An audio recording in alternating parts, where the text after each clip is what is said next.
Hello friends, welcome to my channel. എല്ലാവരും സുഖമല്ലേ? Super അല്ലേ? അപ്പോൾ നമ്മൾ ശ്രദ്ധിച്ചെന്ന് പറയില്ല, ഈ കാലഘട്ടങ്ങളിലായിട്ട് ഒരുപാട് പേര് നമ്മുടെ ചുറ്റിനുള്ള ഒരു അറ്റാക്ക് വന്ന് മരിക്കുന്നുണ്ടല്ലേ. തലേദിവസം നല്ല രീതിയിൽ കണ്ട് നേരെ നോക്കി ഹായും കയ്യും പൊക്കി കാണിച്ച് നടക്കുന്ന ഒരു പിറ്റേ ദിവസം അറ്റാക്ക് വന്ന് മരിക്കാന്ന് അറിയുന്ന വാർത്ത കേൾക്കുമ്പോൾ നമ്മൾ ഷോക്കായി പോകില്ലേ. ഇതുപോലെ അത് സത്യം പറഞ്ഞു കഴിഞ്ഞാൽ ഒരുപാട് പേര് പറയുന്നത് വാക്സിനേഷന്റെ ഭാഗമായിട്ടാണ്, വാക്സിനേഷൻ കഴിഞ്ഞാൽ പിന്നെയാണ് ഇത്രയും കൂടുതൽ ആൾക്കാർക്ക് അറ്റാക്ക് വരുന്നത് എന്നുള്ളതാണല്ലേ. എനിക്കതിന്റെ സത്യാവസ്ഥ അറിയില്ലെങ്കിലും ഓക്കെ, ഇതുപോലെ ഒരുപാട് പേര് ഒരു പഞ്ചായത്തിൽ അവിടെ ഇവിടെയായി മരിക്കാൻ തുടങ്ങി. അപ്പൊ കുറെ പേര് അറ്റാക്ക് വന്ന് മരിച്ചാണ്. അങ്ങനെയാണ് ആദ്യമായി മരിച്ചത് ഒരു പ്രായമുള്ള ഒരാളായതുകൊണ്ട് സ്വാഭാവികമായ മരണം എന്ന് പറഞ്ഞ പോലെ അവരെ പുള്ളിയെ കൊണ്ടേ കുഴിച്ചിട്ടു. അത് കഴിഞ്ഞപ്പോൾ ഒരു മധ്യവയസ്കൻ മരിക്കാൻ തുടങ്ങി. ഒരു ദിവസം തന്നെ 3ഓളം പേര്, ചെറു പ്രായമുള്ള ഒരു വിദ്യാർത്ഥി, ഒരു സ്ത്രീ, അങ്ങനെ 3ഓളം പേര് ഒരേ ദിവസം തന്നെ മരിക്കാൻ തുടങ്ങി.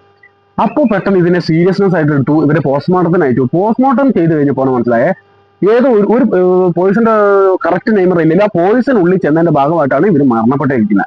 അപ്പൊ ഇവർ കുറെ അന്വേഷിച്ചു. പോയിസൺ ഉള്ളിൽ ചെല്ലാനുള്ള യാതൊരു സാധ്യതയില്ല, സൂയിസൈഡ് ചെയ്യാനുള്ള യാതൊരു സാധ്യതയില്ല. പോരാത്രിയും മരണപ്പെട്ടവർ തമ്മിൽ അങ്ങോട്ടോ ഇങ്ങോട്ടോ യാതൊരു ബന്ധമോ പ്രശ്നങ്ങളോ ഒന്നുമില്ല.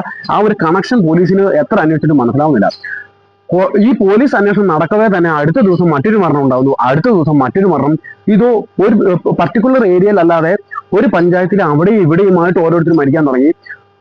ഇത് വളരെ ആകുലത ഉണർത്തുന്ന ഒരു കാര്യമായി. പലർക്കും ഇതെങ്ങനെയാണെന്ന് മനസ്സിലാവാതെ ഈ സമയത്ത് പോലീസ് അന്വേഷണം രൂക്ഷമായി നടന്നു. പക്ഷെ അങ്ങനെ നടന്നപ്പോൾ ഈ പോലീസ് അന്വേഷണം ഒരു ചെറിയൊരു ത്രെഡ് പോലെ കിട്ടിയ ഈ പഞ്ചായത്തിന് പുറത്ത് അങ്ങ് ദൂരത്തായിട്ട് ഒരാൾ മരണപ്പെട്ടു. അതും ഇതേ സെയിം പോയിസൺ തന്നെ ഉള്ളിൽ ചെന്നിട്ടാണ് മരണപ്പെട്ടത്.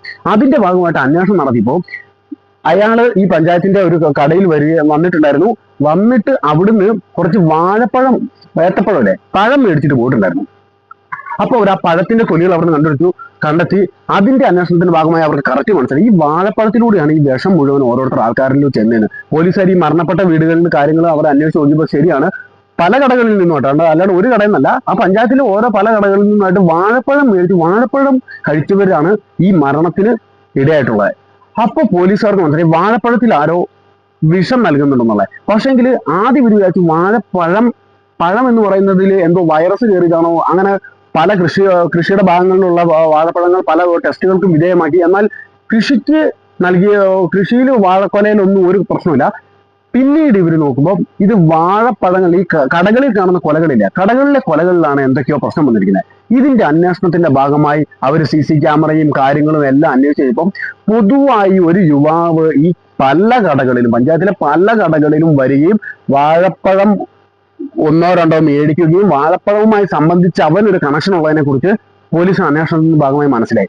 അങ്ങനെ ഇവർ നേരെ അവനെ പിടിക്കാൻ പോയി, പിടിച്ചു. സ്വാഭാവികം അവനിൽ നിന്നുമാണ് ആ കാരണങ്ങളും കഥകളും മനസ്സിലാവുന്നത്. വേറൊന്നല്ല, അവൻ ചെറുതായിരുന്ന കാലത്ത് നാട്ടിലെ ഒരു പ്രമാണിയുടെ വാഴപ്പറമ്പിൽ അവരുടെ ഒരു വാഴക്കൊല ഇവൻ മോഷ്ടിച്ചു. എന്നാൽ ഇത് കറക്റ്റ് പ്രമാണി കയ്യോടെ തന്നെ ഇവനെ പിടിച്ച് ഇവനെ വാഴത്തോട്ടത്തിലിട്ട് അടിച്ചു, ഒരുപാട് ഉപദ്രവിച്ചു. അന്ന് അവൻ അത്യാവശ്യം ഒരു ചെറിയ പയ്യൻ തന്നെയാണ്. എന്നാൽ പോലും ആ ഒരു ഒരു മറ്റേ കൺസൾട്ടേഷൻ പോലും കൊടുക്കാതെ ഒരുപാട് ഉപദ്രവിച്ചു. ഇതിന്റെ ഭാഗമായി അവൻ കുറെ ചോരയൊക്കെ വന്ന് നേരെ വീട്ടിൽ ചെന്ന് അച്ഛനോട് പറഞ്ഞു. അച്ഛൻ ചെല്ലുമ്പോൾ തന്നെ ഞെട്ടിപ്പോയി. ഇതെന്നോട് പറ്റി ഇത്രയും എന്താ പറ്റിയെന്ന് ചോദിച്ചപ്പോൾ പറഞ്ഞു, ഇങ്ങനെ സംഭവിച്ചു, ഞാൻ അറിയാതെ കുറച്ച് വാഴക്കൊല പറിക്കാൻ നോക്കിയതാ, എന്നെ പിടിച്ചടിച്ചു പറഞ്ഞു. അച്ഛനാകെ കലി പൂണ്ട് നേരെ പ്രമാണിനെ വീട്ടിൽ ചെന്നിട്ട് പറഞ്ഞു, നീ എന്തിനാണ് എന്റെ ചെറുക്കനെ തല്ലി, നിനക്ക് എന്തെങ്കിലും എന്നോട് പറഞ്ഞപ്പോൾ ഇത്രയും ചെറിയ ചക്കനാണ് ഇതുപോലെ തല്ലുന്നതെന്ന് ചോദിച്ചു. അയാൾ അവിടെ കിടന്ന പ്രമാണിയായിട്ട് പ്രശ്നം ഉണ്ടാക്കി ഫുൾ അടിയായി. അവസാനം പ്രമാണി ചവിട്ടി ഇയാളെ ഫെൻസിങ്ങിലേക്ക് തള്ളിയിട്ടു. അതായത് ഈ വാഴക്കൊലയൊക്കെ കൃഷി ചെയ്യുന്നതിന് ചുറ്റിനും ഫെൻസിങ് ഇട്ടിട്ടുണ്ടായിരുന്നു. ഈ ഫെൻസിങ്ങിലേക്ക് ചവിട്ടി മറച്ചിട്ട് ഈ ഷോക്ക് അടിച്ച് അവന്റെ അച്ഛൻ അവിടുന്ന് ദാരുണമായി മരണപ്പെട്ടു. എന്നാൽ എല്ലാവർക്കും തന്നെ അറിയാം പുള്ളി ആ പ്രമാണിന്റെ ഭാഗത്തു നിന്നാണ് ഇത് സംഭവിച്ചതെന്ന്. പക്ഷെ എന്നാൽ പോലീസിന് കീഴടങ്ങാനോ അല്ലെങ്കിൽ പോലീസ് കേസ് വന്നപ്പോൾ പുള്ളി പ്രതിയായില്ല. പുള്ളിന്റെ കൂടെ പണിയെടുക്കുന്ന തൊഴിലാളിയിൽ ഒരാളെ ഇതിനകത്ത് നല്ല പറഞ്ഞ് ബ്രെയിൻ വാഷ് ചെയ്ത് അവൻ ഇനി ക്യാഷ് കൊടുത്തിട്ടുണ്ടാവും. എങ്ങനെയോ അവൻ മറ്റേ ആളെ മാനിപ്പുലേറ്റ് ചെയ്ത് അകത്ത് വിടുകയാണ് ചെയ്തത്. പ്രമാണി അപ്പോഴും നാട്ടിൽ കൂടെ നെഞ്ചും പിടിച്ച് നടക്കുന്നു. പക്ഷെ ഈ ഒരു പ്രതികാരം അവന്റെ ഉള്ളിൽ എന്നും മനസ്സിൽ കിടപ്പുണ്ടായിരുന്നു. പക്ഷെ ഇവന് പ്രോബ്ലം എന്തായിരുന്നു വെച്ചാൽ ഇതിനെ നാട്ടുകാർ നെഗറ്റീവ് എടുത്തു. എന്നാൽ ഇവന്റെ അച്ഛനെ കൊന്ന ഒരാൾ ഇതിലെ പുറത്ത് നടക്കുന്നു എന്നുള്ള ഒരു വശം ഒരു സൈഡിൽ. എന്നാൽ നാട്ടുകാരെല്ലാവരും ഇവനെ പഴംപൊരി എന്ന് പറഞ്ഞ് ഇരട്ടപ്പേരിൽ ചെറുപ്പം മുതലേ കളിയാക്കാൻ തുടങ്ങി.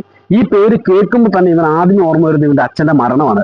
ആദ്യം ഇവനെ വളരെ വാശിയും വൈരാഗ്യ ബുദ്ധിയും ഉണ്ടാക്കുന്നതിലും വളരെ അവനെ സ്വാധീനിച്ചായിരുന്നു കേട്ടോ.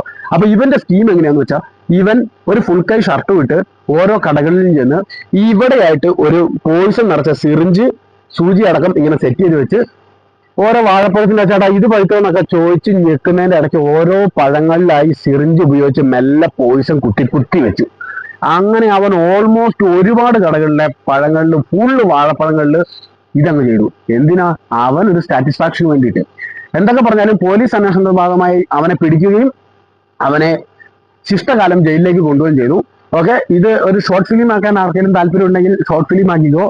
സത്യമായ കഥയൊന്നുമല്ല, ഞാൻ വെറുതെ ഒരു ചിന്ത വന്നപ്പോൾ പറഞ്ഞേ ഉള്ളൂ. ബോറാണെങ്കിൽ സോറി.